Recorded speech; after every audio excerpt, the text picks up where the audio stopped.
Hi Josh. Hello George. Oh, should I say rag and bone man, apparently. But I'm only human after all. You do look According a bit to the like last him. video. I think it's a compliment. I think he's a good looking guy. Yeah.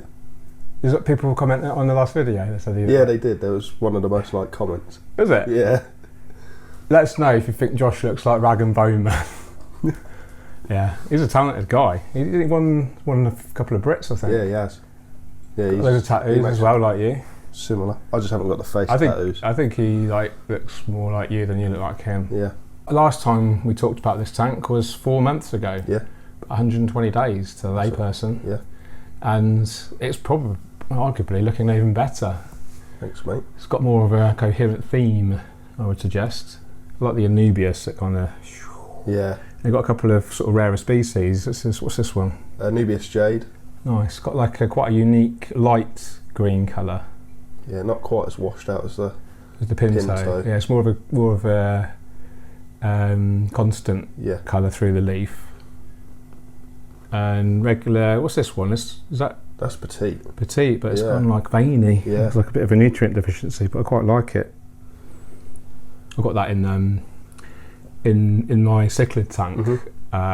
Almost, especially the coin leaf. Really prominent veins on it, and I think it's a nutrient deficiency because I'm not dosing anything. Oh, really? Just fish food is the only nutrient, and I'm putting sort of low level of CO2. Yeah.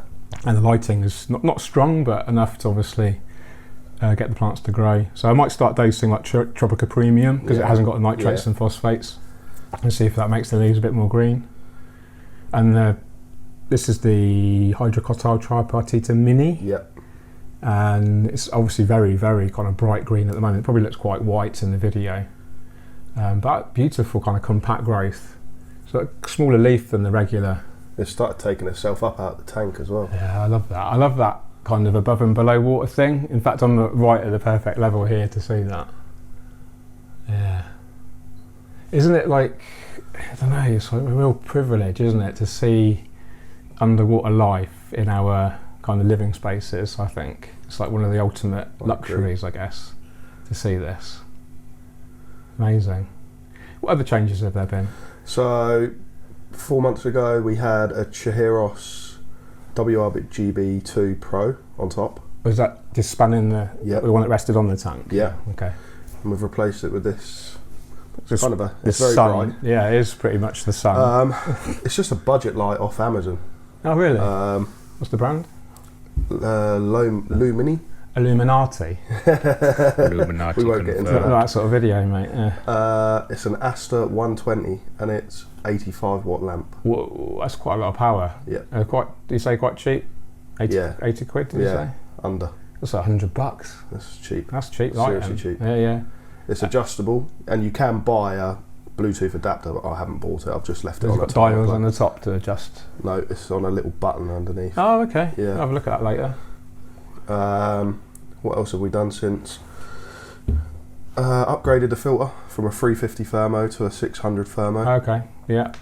And a few plant changes. We replaced the Nymphia Tiger Lotus. Yeah, it was a bit big, wasn't it? Yeah, it was. It's a little bit bold. I mean, it looked great in that final shot we got, really. But I've replaced it. These are just pond lilies. They're Nymphia. Beautiful. I love the small kind of. of. Where did you get it from? Pete. And it's sold as a pond plant. Yeah, it come in a tub. I just discarded the tub and everything there, and I just took the lily on its bulb. And it wasn't come from a bulb, was it? Yeah. Oh, okay. I need to get some of this. This is beautiful. It's amazing. What's the species name? Do you remember? Helvola. Helvola. Yeah, if I'm pronouncing it correctly. Yeah, well, it's spelt like that. I'll leave a link in the description of a whole plant list. And things have just grown in.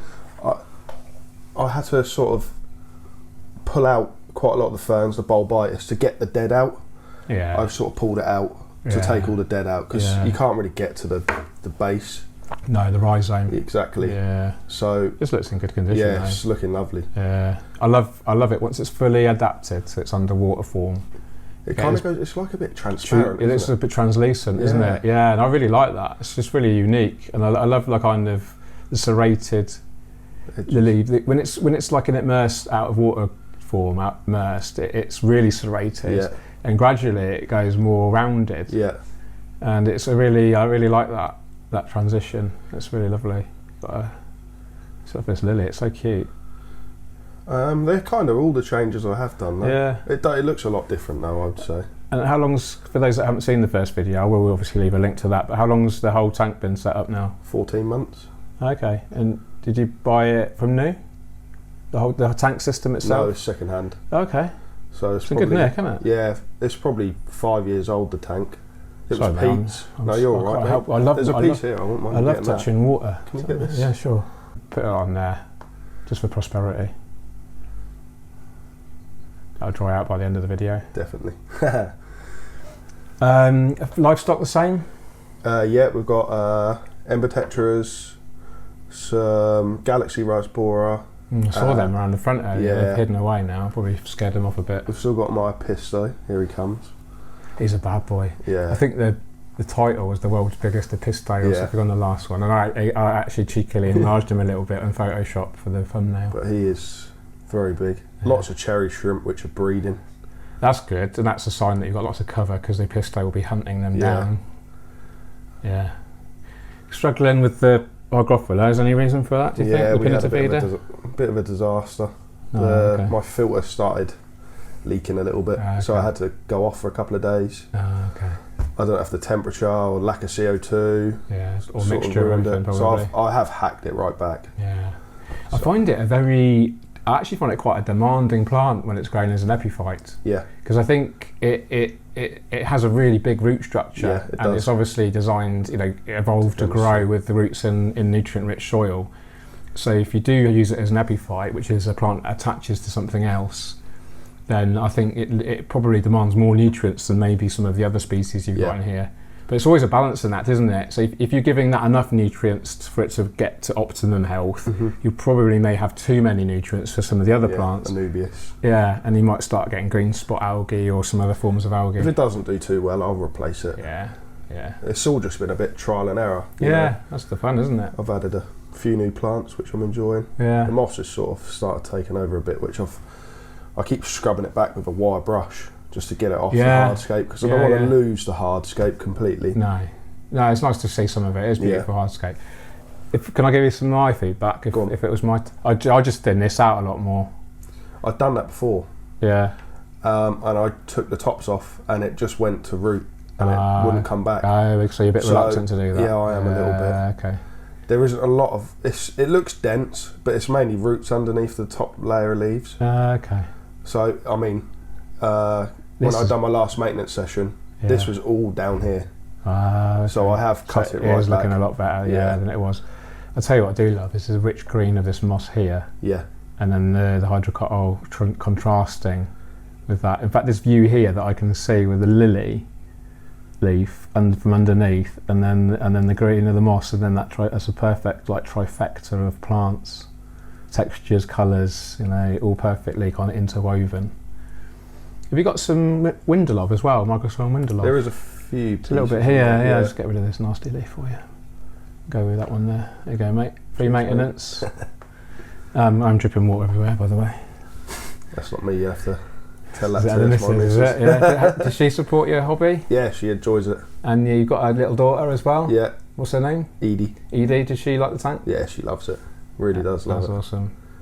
You'd normally see fingerprints all over the tank. Yeah. That's great, isn't it? It's good to get the kids involved. They are the future. I got an invitation to do a talk. In fact, I'm hopefully going to evolve it into doing a full live demonstration for a special school in Shrewsbury for kids with learning difficulties, autism, that kind of thing. So that would be lovely. Get a tank supported by Tropico, Danelay or a Wise or whatever. Do a full-on talk, train the kids on how to maintain it, and then the guy that's invited me as a teacher there, he contacted me on the UK Aquatic Plant Society forum, and it's only just early days, but I'm excited for that. Probably in the new year after Christmas. Nice, mate. Yeah, something nice to give back to the community. It is, and I think this is obviously my career now, but taking it to the next level, it's more than a career, more than a job. It's something that I consider it like a gift that I've got, from whatever thing that brought us here onto this universe, you know, and I've got a gift of, I'm not necessarily the best scaper in the world, but I think I'm quite good at communicating that message, and I'd really love to communicate it not just to a sort of general audience on YouTube, but actually face to face and get people really excited and really engaged with it. Because cool. I think it's only when you can see the things in 3 dimensions, feel them, touch them, especially kids with special needs, additional needs, that they can't necessarily learn intellectually, but they can absolutely learn practically, and actually they're probably arguably, you know, have more intuition about these kind of things, and I think that's why that's the thing with ADHD as well. We're just people that you're still partially on the spectrum. Absolutely. ADHD, so that's why. That's why I love getting my hands wet. But an opportunity to give back to the greater good. That's how I see it, and I think I was chatting about this to David, the Danish guy. You know, he's a school teacher, he's a history teacher, and we both agreed that, you know, aquarium keeping is so many kind of life skills, and not just life skills, you know, kind of educational skills that you can learn, you know, biology, chemistry, physics, art, design, technology. I agree. You know, the responsibility of looking after a living thing. There's so many different structure aspects in your life. Routine. Exactly. Routine, scheduling, and even budgeting. You know, like learning how to budget for something, learning how to save up. You know, these are things that we teach kids. You know, these are important life skills that you might sit down for half an hour in a school lesson and fall asleep, or I just used to doodle or make paper aeroplanes or set fire to Bunsen burners or go for a crafty fag in the toilet next to the extractor fan. I was always behind the containers. Yeah, exactly. I used to go on the roof because we used to be able to climb up on the bins, you know, the big wheelie bins, climb up on them and go on the roof. And then I used to like hang around with the older kids because I used to feel safer that way. And I used to be like the spotter for the teachers. Those are the days, mate. Anyway, with dog resting, that's all part of the fun. The Ember Tetras are loving it. Yeah, they're awesome. They do look a little bit different under this light. They were very red before, underneath the Chihiros. But I really do think this gives off a bit more of a natural. It is more of a natural vibe because you've got the point source, which is more like the sun. Yeah. You know, the sun isn't a blanket light all the way across the world. No. It's this one big torch thing. You know, it's obviously millions of miles away, but it's so intense. You know, and that's pretty much what's going on here. So you get the shadowing, which immediately looks more natural. You can even see the shadows of the tetras. Yeah. So you wouldn't get that with the old light because it's just a flat. And then you've got obviously the ripples, and that casts some like really lovely shimmer lines, and they're refracted onto the wall as well. Yeah, and the ceiling. So the whole, it isn't just the attraction or the beauty that's limited to the space inside the glass. It's actually creating ambiance, isn't it, for the whole room? Yeah. I never really put a light on the room. I mean, we've got the lights on now, which I don't really need on. No, it's good for the video. A bit of background lighting. That's cool. Yeah. What the Epistogram and McMaster, right? McMaster, yeah. Nice. Is it? Have you got a pair in there or just him now? Nah, just him. I did have a pair, but as we said before, the female jumped. Yeah. Poor thing. That's still one of the disadvantages. That's the only real massive disadvantage on it to an open top. You do tend to get a few. So all I've really had, jumpers. I've had the odd snail sort of creep out. Yeah. But most of the time, if you catch them the next day, they're snails? Actually still alive. The snails. Yeah. Yeah. Shrimps will last a surprisingly long time as well. Do you know what I do with pest snails? I squash them and feed them to the fish. Do you ever do that? No. Don't know what the ethics are on there that. Isn't as many pest snails, to be fair. Now they've sort of got to balance. There's not enough waste matter for them to thrive on, probably. I'm just getting rid of your nasties.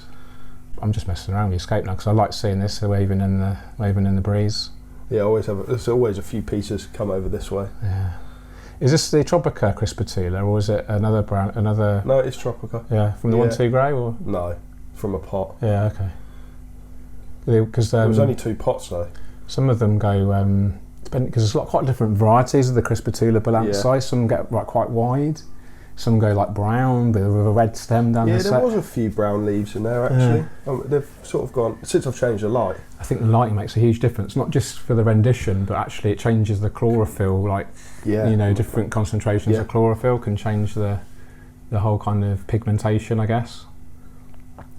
The moss is looking nice, is that Physcidins? Physcidins, yeah. There's a lot of weeping moss sort of mixed in there. Is this the weeping moss? Yeah. Sort of here? Yeah, and it's found herself up there like we just said. Yeah, I like that. It's about this thick, that moss up there. Yeah, I love it. I love the sponginess of it.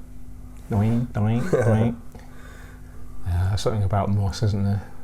Yeah, it can take it. You really need to keep it in check. If you want it to look good, yeah. But once it starts attaching itself on its own, it looks amazing. There's a snail, yeah, watch this. Good to see a pisto. He felt the pop of the shell, scared him off a bit. He'll smell that though and come hunting. If I take my hand out. You haven't got a little towel, have you? Not close. Not handy. Just use my jeans. That's beautiful, mate. How long do you intend running it for, do you think, like this? There's been talks of taking it down. I want to upgrade the tank more than anything. Right. So you want a bigger tank? I'd like an Aquascape of 900. Okay. And this is an Aquascape of 600? 600, yeah. So this is 2 feet by 20 inches front to back, 50 centimetres, 60 isn't it? by 50 by 36. By 36, yeah. So, yeah, it's an interesting footprint because it is really wide, front to back compared to its height, which is great for scaping. I mean, you can look down there and see the Juncus repens and the Eleocharis in the back. And it's fantastic. So the 900 you would put where this is now? Yeah. Yeah? I'd have to get rid of that toy box. Yeah. It would just about fit. You've measured it up, haven't you? Yeah, it would just about fit. Has Mrs. think about that? Yeah, we'll see. Yeah. So what would you do with this? Well, strip it down or... Maybe sell it as a oneer? I would. I mean, that's what I'm doing with my tanks. Yeah. I like the idea of escape living on because it's your creation, and you're kind of like the creator, and dare I say, like this kind of godlike thing. Yeah. Because you created this universe effectively. Yeah. And what a lovely idea that your creation can live on through someone else's care. With great maintenance, it's got months left in it. Oh, easy years, mate. I think all planted aquariums can live for years if you're given the right maintenance. Admittedly, it's a bit trickier with a high energy tank because there's more maintenance to do. Yeah. Is there plant choice was up there? It is. Yeah. That's probably a female, I reckon. Yeah. Beautiful though. They're so cute, and I love the way they come out now and again rather than always showing themselves. It's like a bit more of a reward. Yeah. There's not many in there. Yeah. 5 or 6. Okay.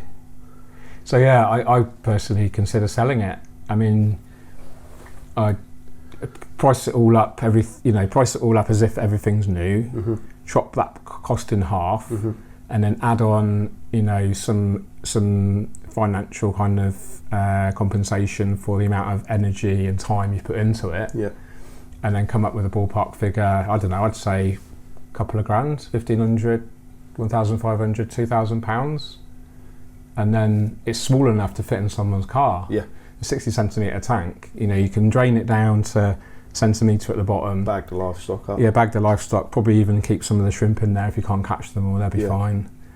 Cling film it, give it a good spray. Yeah. Cling film wrap. Make sure everything stops from drying out. A few hours travelling. Yeah, overnight you could probably be fine. And then get it to the other end. Fill it up with water. Ideally, they could take a couple of barrels of your old water, so everything's kind of stable. Yeah. And your crypts and other plants wouldn't melt necessarily. And then just by them doing like a 10% water change every day with their own water, hopefully everything would make a transition, and they'd have this scape living on in their home. From my mind, a good value. I mean, that's, some people would be like shocked to say £2,000, but actually you'd spend that yourself. Yeah, exactly, and it is what it is. You've got high-end products. You've got good quality aquarium, filtration, CO2. You not necessarily sell the filter, you say, because you might use it on the new tank. I have got a filter that could be sold with it. But it's just an idea. You know, if people are actually interested in buying this, let us know. You can contact me via my website or Josh via his Instagram, and I'll leave you guys a link.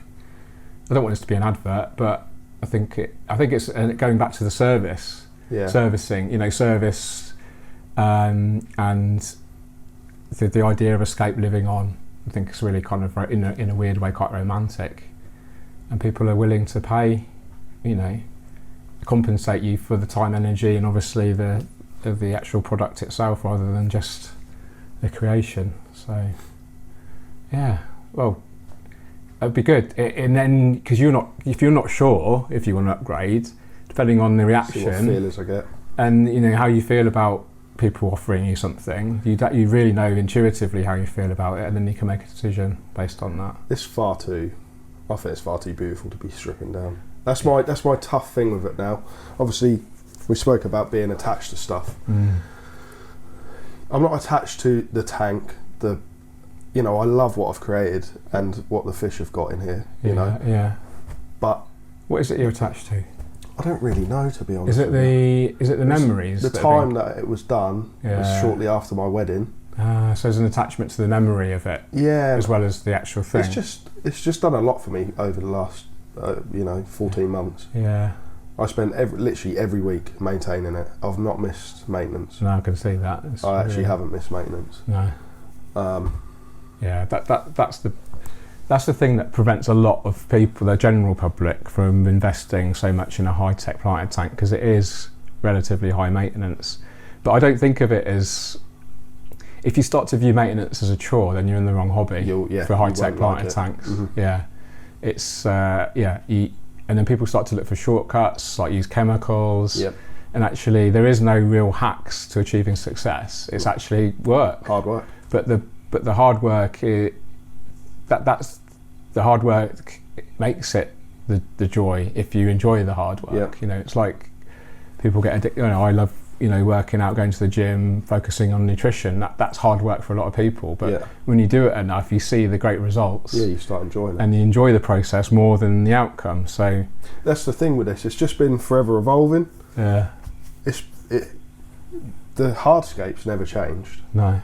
And you know, like, the older epiphytes have never changed. Yeah, they've just grown and developed. But I've changed the lilies. Yeah. Replanted some plants at the back.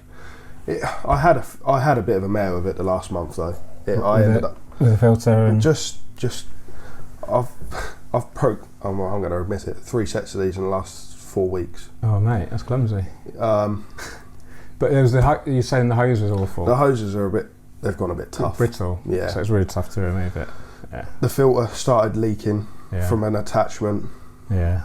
My CO2, I don't know what happened to it. It depleted. Yeah. There was nothing wrong with the seals or nothing, but it depleted. So I struggled to get a replacement. And so you've run into some issues, but it's still going strong. Yeah. We're back. I had to hack the plants back, and that is definitely down to having that CO2 off and no heat for a few days. You've got that's a lot of environmental changes going on at once. Definitely. So, And I normally run this on sort of a 15% RO mixture in there, and I didn't have no RO for about 2 weeks. Oh, okay. So you've had everything changed: temperature, flow, water parameters, water hardness. Yeah, no wonder. When did you change the lighting? The lighting's been on there a couple of months. Did you notice any difference from that in terms of plant health, apart from the colours changing? I think the plants have grown better since the light change. Interesting. Because plants don't grow according to what our taste is. You know, they like this. You know, the blue and the red the blue and the red parts of the spectrum to induce the. You can't change the spectrum as such on this. It's just intensity. Okay. You go up and down. I think it's a really nice. It's quite a warm white. It's just like a 4,000 Kelvin, I'd say. Yeah. In terms of colour temperature, it makes it feel like a comfortable, warm, inviting scape. Yeah. Whereas a lot of other lights, they might be a cooler white, especially like the ADA and Max Light. They're very green. Very intense. And they're it's almost someone's ramped up, you know, on Photoshop or Instagram, you've got the saturation slider. Very saturated. It's like someone's whacked it all the way up. And I think some people love that, and I think you get used to it, and that, you know, but this does look more natural, I would suggest. not so intense for the reds, but that they don't look super red in nature. Yeah, no, they don't. They don't look super red in nature either. No. So. Well, we'll wrap it up there, mate. I think it's a beautiful scape. Let us know what you think in the comments. If you are seriously interested in buying it, let Josh know, because he doesn't know whether he's going to upgrade or not, and this would help him decide. Thanks again for giving me your time, and we had a good little fun thing at Riverwood, didn't we, with Pete? Always a pleasure, mate. Thanks, mate. Are you going to cut my hair now? Oh yeah, you want a haircut? Yeah, let's get a haircut. Have we got time? I've got time. Yeah, cool. Cheers, mate. Cheers, George. Awesome, thanks, mate. Take care. If you did enjoy this video, you know what to do. Cheerio. Awesome.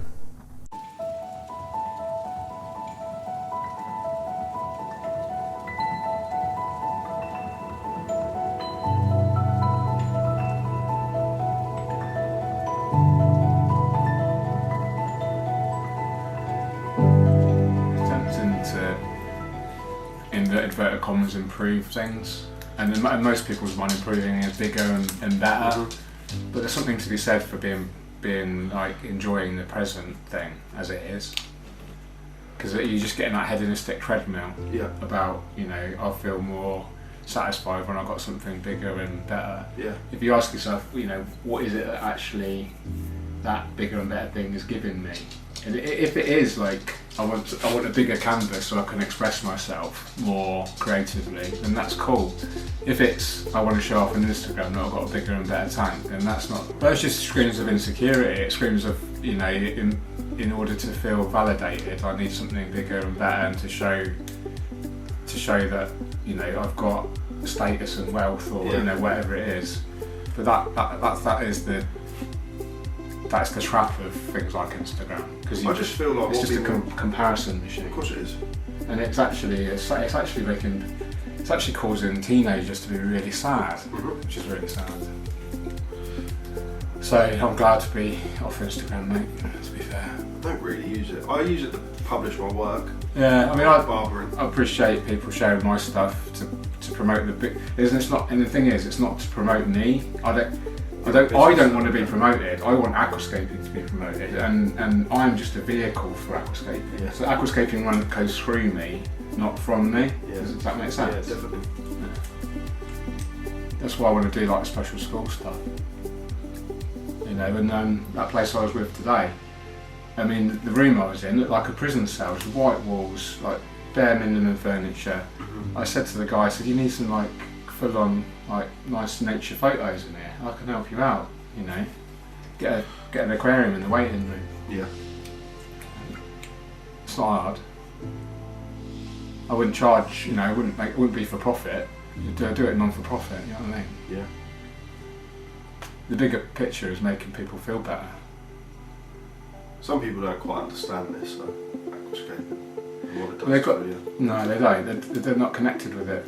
Like, you know, I think our neurodivergence allows us to be connected in a different way, because it's not an intellectual connection; it's an intuition. Yeah. And that goes beyond like academia. You know what I mean? And intellectual stuff. I mean, I do have quite a good intellectual capacity, but that's only because I listen to so much stuff on audiobooks and podcasts. You know, at school I was never bright. I was like lower average, you know, in the classes, and that's because of my ADHD. And I used to mask the hell out of it. I used to copy people's homework. You know what I mean? Because I couldn't do it on my own. Yeah. That's probably a slight bit of. I always find with ADHD though, coincides a bit of dyslexia. I feel like sometimes I'm a little bit dyslexic. Yeah, you might. Yeah. Not extreme. I get a bit jumbled with stuff sometimes. Yeah, I look at it and I think, what the hell am I looking at? Yeah.